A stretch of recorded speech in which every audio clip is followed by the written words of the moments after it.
প্রতিদিন আসবো এখানে ছাগলের খাবার দিতে আসবো। সুন্দর আছে দেখছো, ছাগলে তোমার কত ভালোবাসা দেখছো।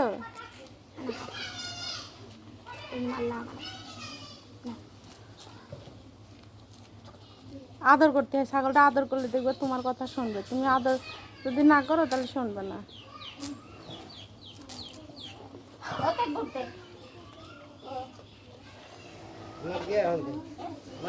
খাওয়া শেষ করার আগে এটা খাওয়া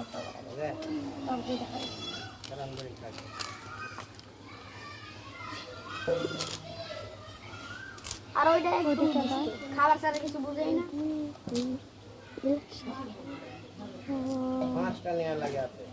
প্রতিদিন এসে আসুন আর খাই দেখতে।